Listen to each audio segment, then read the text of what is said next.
post-trade deadline allows sports fans to feel debriefed, relaxed, frustrated. All emotions warranted. The beauty of sports. Not too many other things where you can do that with. Welcome in to Devils Digest. Feel free to hit the subscribe button. Devils' second most active team at the trade deadline. There's the moves in totality. Brian Dillon, first one off the board. Cody Glass, Daniel Sprong, couple other things coming back to New Jersey. Devils sent out a few picks. Chase Dillman, former first-round pick. An eventful deadline, to say the least, for New Jersey, second most active team at the trade deadline. Now, getting to the emotion side, I understand. Some of you are frustrated. Some of you are angry. Some of you are feeling like, all hope is lost. This team didn't do what they needed to do at the trade deadline. They weren't, they were active, but they didn't get the type of players that we needed to get this team in a better position. Now, I'm going to try and see this from both sides because I understand how fans feel right now, myself included. But I think this trade deadline, out of all the trade deadlines Tom Fitzgerald has had, situation has never played a bigger factor. You look at where the Devils were heading into this trade deadline. They have their superstar center out, their number one defenseman out, and their number one defensive defenseman out. You look at all those things, and you're looking at it from an outside perspective. Is that a team you're picking to contend? I'm not saying that this season's over. I'm not saying, all hope is lost. Devils can't do anything. No, I still really like their chances if they get in the third seed against Carolina. I really do. But from an outside perspective looking in, to fill the holes that they lost with a superstar center, a number one defenseman, a number one defensive defenseman, the type of assets that you'd have to give up for one run to fill all those holes would put you in a really tough position. And looking at it, not only would you have to give up multiple assets, first-round picks, future first-round picks, Simone Nemec, Seamus Casey, all these things to put you back to square one where you had a team that was inconsistent in scoring, defense not always on the same page, winning 23 points since Christmas. That's all just to get back to square one, and you basically gave up your farm, you gave up your first-round picks. I could keep going. That's what you'd have to do to get back to square one. So from a situational perspective, the Devils really couldn't get better at the trade deadline than when they came into the season. Now, to your guys' side, the ones that are frustrated and angry and wish we did more, I'm there with you. Would I have liked to have seen Tom Fitzgerald go out and get a top six forward and get rid of one or both of those second-round picks? I would have. I would have liked to have seen Tom Fitzgerald overpay for one of those top six players with one of those second-round picks or both second-round picks. I look at where, this standings, where we are in the standings and how this could play out down the line. I look at Carolina. Carolina lost their best player. Go to the next round. It's Washington. Washington's been historically bad in the playoffs. Doesn't matter where they finish in the regular season. One conference final in the 21st century. Then you're going into an Eastern Conference final. Now, looking ahead, a lot would have to happen. But I look at Carolina. Carolina's kind of in the exact same situation as us. We lost our best player. We lost our superstar. How do you find a way to go a little bit over the top to compete with Carolina? There's no doubt the Devils will be the underdog in this series. But can they beat a Carolina that doesn't have Rantanen, doesn't have Necas? Yeah, they could beat a Carolina. I think they will beat Carolina. Now, when I look at that and I look at the path the Devils had to do to be better in the playoffs, I understand the frustration. I am frustrated. I didn't like Tom Fitzgerald's trade deadline. I mean, I go ahead, I look at what the standings look like right now. Columbus is on our tail. The Rangers are on our tail. Ottawa might have more points than us, so really the only situation to get in is a top 3 in the division.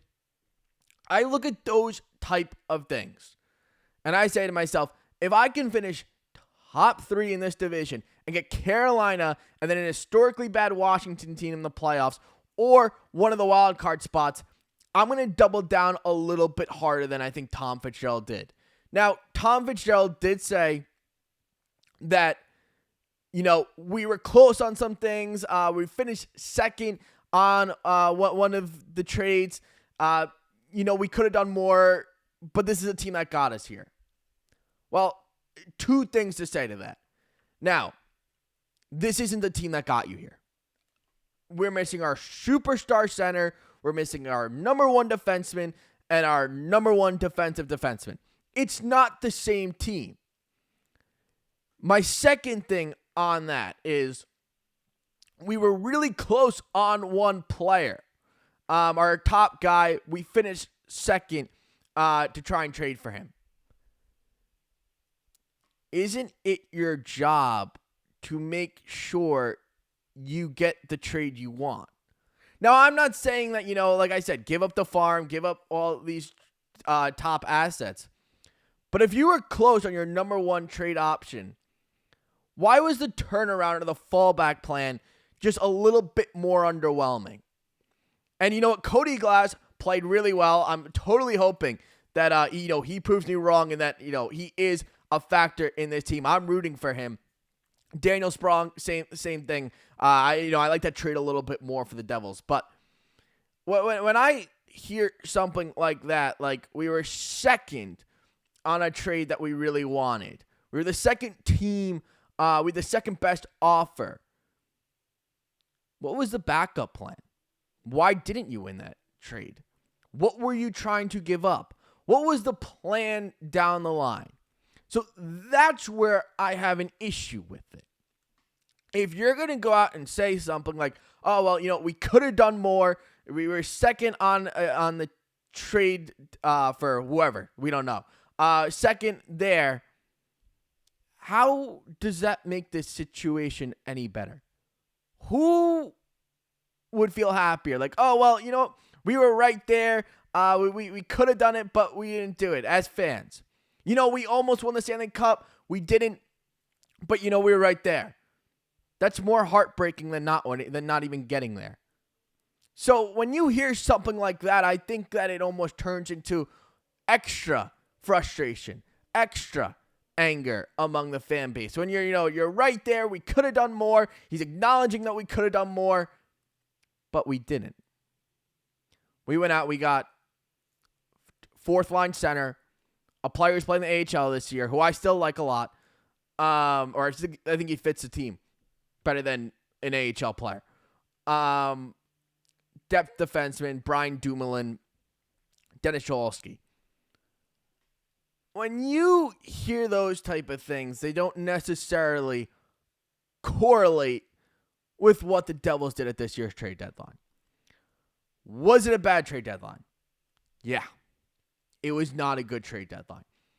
Was this Fitzgerald's hardest trade deadline? Yeah, it was. But I also think about it. He's in charge of this team. There's 32 jobs available. And he gets paid to deal with those type of things. Now, I think Tom Fitzgerald's done a great job with New Jersey. I seriously do. This was a bad trade deadline. This was probably the worst moment of his tenure with the New Jersey Devils. And it just shows you can do a bunch of great things. You can sign great contracts. You can make a playoff run. You can turn this thing around. You can do one of the biggest free agent signings, arguably in Devils history. And a trade deadline can throw all that away from the public eye. And that's kind of what it feels like this trade deadline did for Tom Fitzgerald. Now, I want to go ahead and look because I'm interested, and I think you guys would be too. Here are the lines for tonight. Daniel Sprong looks like he's going to be a scratch. Jesper Bratt on the third line. The third line was the best line last game. We went out, we got Daniel Sprong. Where do we feel like he's not going to play right now? I said it in my last video. The Devils can't be experimenting as much as they were. We have the most important game of the year tonight against a Columbus team. And we're not using one of our trade deadline chips. It's just really interesting to me. Overall, not a great trade deadline from Tom Fitzgerald. I know there were some frustrations, but there is a little bit of sense where this was the toughest deadline he's had in terms of situation. You know, you can't really be prepared to lose your superstar center, number one defenseman, number one defensive defenseman in that short amount of time and to the deadline. Now, would you hope he probably had a better backup plan than for the plan he did? Yeah, you do. But it didn't happen. I understand the frustration. I do also understand Tom Fitzgerald not throwing away the farm to try and get back to where you were square one.